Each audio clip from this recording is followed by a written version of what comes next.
Hey everyone, it's Rob Foglia and Jessica Klein with Foglia Properties, and it's April, so we're here to go live today and talk about what the market's looking like now that it's a new month. As y'all know, if you've been following our videos, every month we look at the market stats so that y'all can make you're informed to make the best decisions that you possibly can for all your real estate needs. And so, Jessica, you ready to get started and jump in?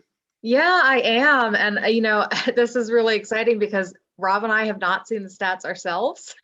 So this is a fresh look and you're going to get our real reaction on this. And we'll see what's going on since last month.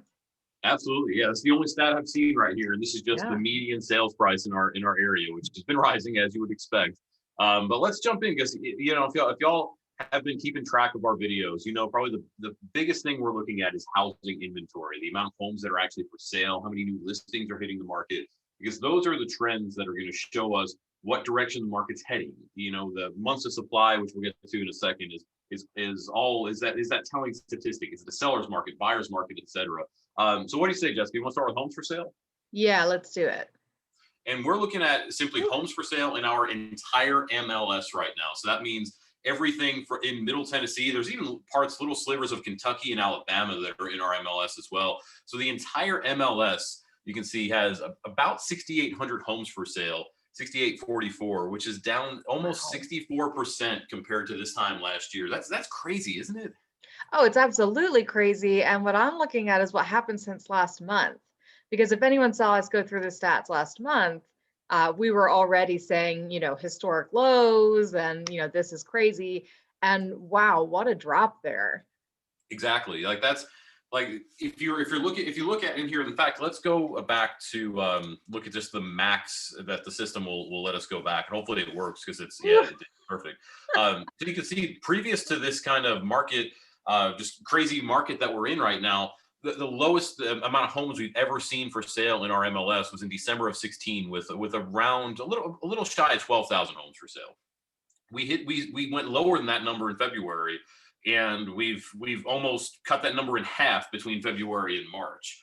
Man, that is crazy, isn't it? Yeah, I mean, again, as someone who loves statistics and graphs like this, I'm looking at this and saying, this looks like it's unlike any other part of this graph, right? So very extreme situation. And I'm thinking to myself, man, if I had multiple homes in particular, I mean, I would be selling instantly. That's if it were me. Well, and that is if you didn't have a need for those homes, because we have some Yes, people exactly. watching That's our true. videos that love rental properties. Like I love rental properties, for instance. In fact, I was texting with a past client of ours here just this afternoon about the book Rich Dad Poor Dad, and that book got me so in love with rental properties. And it's a fantastic book, by the way, to check out. But I don't want to digress. And so if you have a portfolio of rental properties and that's your retirement plan, you don't need to sell because the reason, unless you want to move into something else. However, I think what Jessica means by that is like we've worked with some property owners that may own a rental property that was more of what we call an accidental rental, meaning like they bought it to live in, and for one reason or another they decided to rent it out. Maybe it sounded like a good idea at the time. Maybe they moved out of the area and thought maybe I'll come back. Whatever the case might be, and so they decided to rent out their primary residence.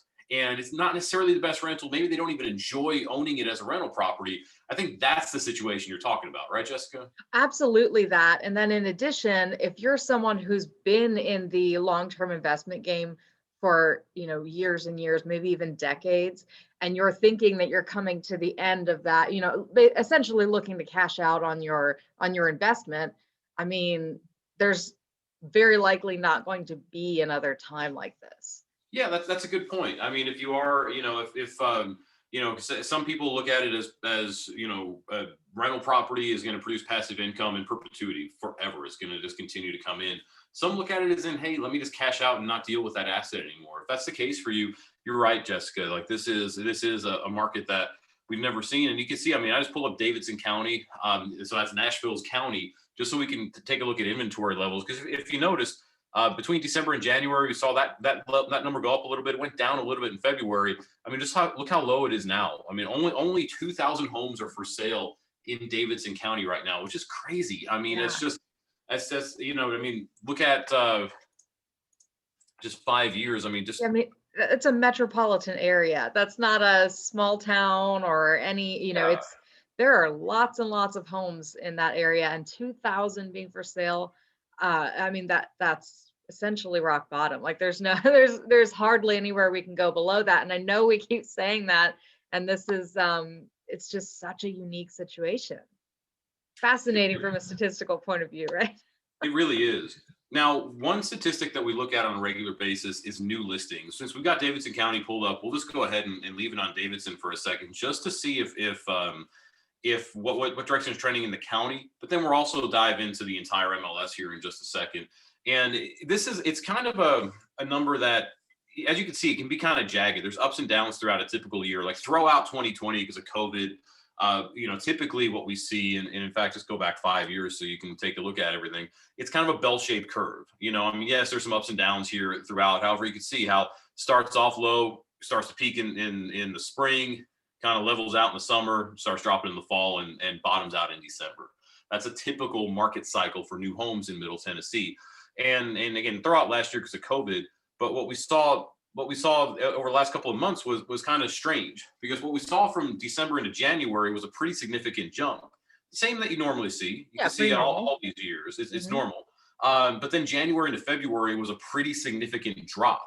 Yeah. That's not normal. Yes, it tends to drop, but you can see, I mean, one year it didn't here. However, it tends to drop, but usually it's just a little bit.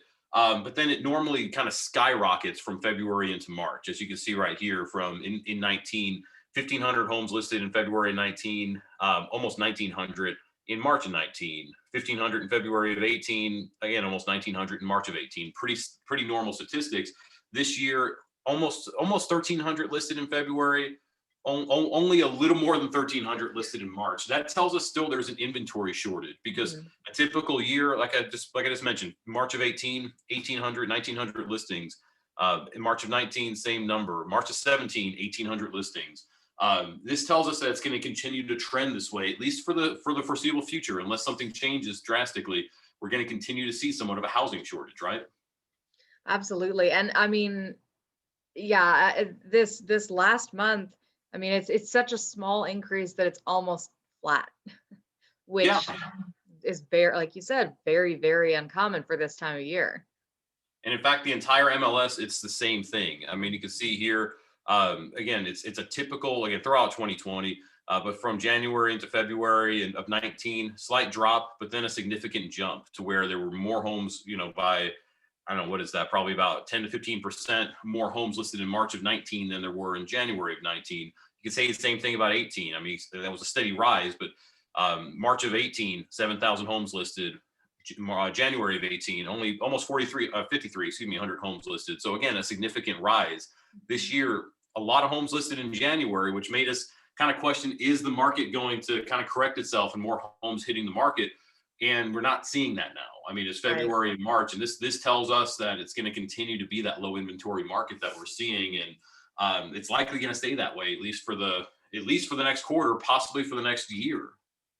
Yeah, and I think that essentially something has to change for this situation to change. So either interest rates, or I know we've had some extreme weather here over the past few months, so that could be having an impact. Even just people's outlook on how things are going on a national level or a world level, all of those things can have a big impact on our housing market. So there's really just going to have to be something that changes in order for the market to respond. Now, what I would really like to look at, if we can, is months of supply, because that's the one that we always um, go back to. Yeah, so even lower than last month, which is kind of what we expected, seeing those other stats. Well, and so just in case this is your first time watching one of our videos, months of supply is a real estate metric that basically just says, is the market a seller's market or a buyer's market? 6 months of supply. So if you're watching where my mouse is right here, above 6 months is considered a buyer's market. The further you stray from 6 months, it's a more extreme buyer's market. Below 6 months is considered a seller's market, and the further you go from 6 months below, it's the more extreme of a seller's market it is. And so if we just continue to look here, and we'll zoom in on, like, say, the last 3 years, there were times that in 2019 where we thought it was going to trend into becoming a buyer's market. Like, I mean, the way it was looking, it was going to go that way last year until COVID hit and people didn't put their home on the market, which that lack of inventory, that lack of supply led to this number dropping. And I mean, you can see this time last year, March of 2020, our entire MLS had 4.4 months of supply. So solid sellers market.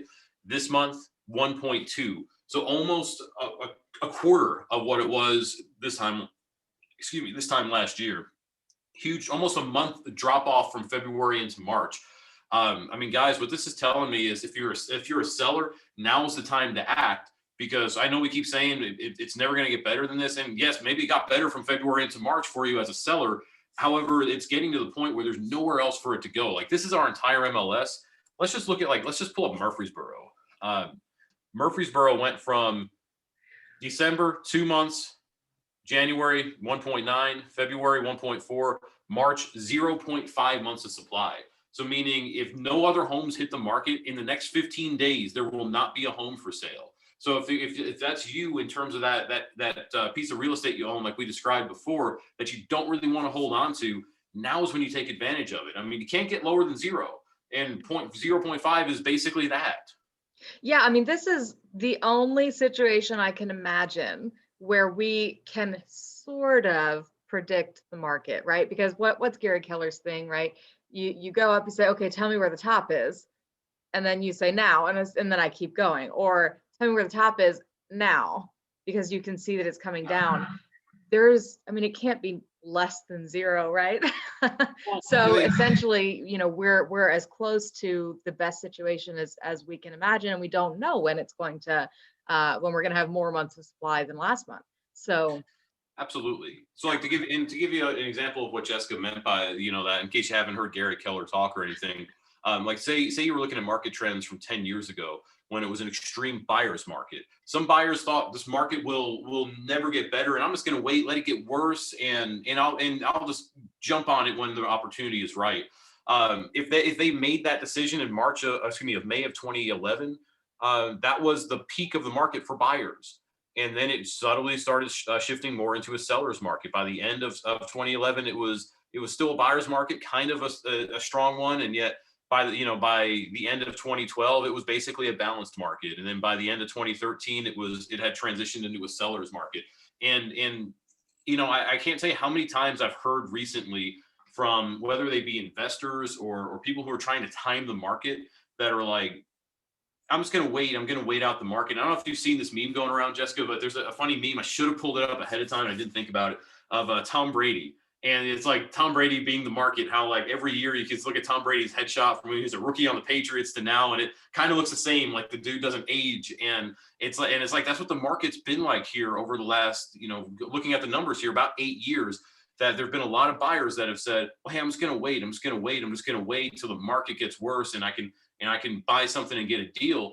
Guys, we don't know if and when that's going to end up happening. I mean, yes, traditionally when something goes up, and we're in an up market right now, it's going to come down. We just don't know when that is. And sometimes the time to act is now. yeah, and with it being, like we've mentioned a couple times, an untraditional market, I mean, honestly, the best we can ever do is really work with the information that we have now. And right now, the market's saying it's a fantastic time to sell. And, if you're a buyer, we also are able to help. I mean, we just got a contract on a buyer 2 days ago, and we have 2 others who've been writing contracts just in the past couple days, so we can absolutely still help. The sellers, though, I mean, really, really seriously consider if you have a property that you're not wanting to hold on to for a long time. Absolutely. So let's summarize, because I know we're probably encroaching on almost 15 Yeah. minutes. And we like to keep these videos kind of short. So just to summarize, y'all, if you're a homeowner and you don't like your home, or maybe you're a homeowner and an investment property owner, you don't own that investment anymore, y'all cash out now. Like, we really, I can't emphasize that enough, that there are going to be people who wait 12 months, and yeah, you still may get a good price for that property, and yet it's not going to be what it is right now. So cash out now if that describes you. If you're a home buyer, guys, there are opportunities in today's market. That example Jessica just mentioned, that buyer we put under contract a couple of days ago, that's an investment property buyer. They paid full price for that property. However, it's going to cash flow for them. It makes sense for them. And there are opportunities. So rather than sitting on the sidelines, that buyer decided to take action. Y'all can take action as well, and we can make this happen for you. And then if you're an investor, guys, we can't emphasize enough, reach out to us to schedule just a no obligation investment consultation.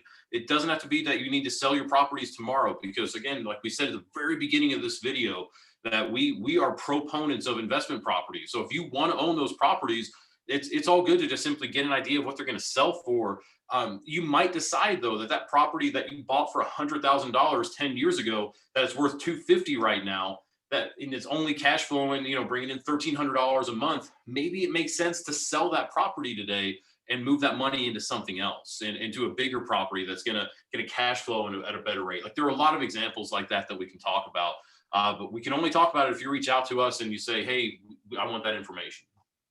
So Rob, if someone is interested, what should they do? They need to reach out to us. They need to either PM us, comment. Honestly, we prefer, if you're really interested in doing business, shoot us a PM. You can email us, info@foliaproperties.com. You can call us, 615-591-5665. Text that number as well. Either one works. If you're getting this through email, these videos that we send out through email, and you're interested, just hit reply and say, hey, let's talk. We'll talk with you about this. Again, it doesn't have to be, like, y'all should know us by now, that our whole goal, whether it's delivering this information or at a consultation, it's to inform y'all so you can make the decision that makes the most sense for you. So that's what the whole point of that is. So if you're interested, reach out so we can deliver that information that can help you make the right decision, whatever that right decision is. Sounds good to me. Well, it doesn't look like we have any comments on Facebook. If you do have any, go ahead and stick them below, and we hope we get to talk to you soon. Awesome. Thanks, y'all. Appreciate y'all checking us out. See you.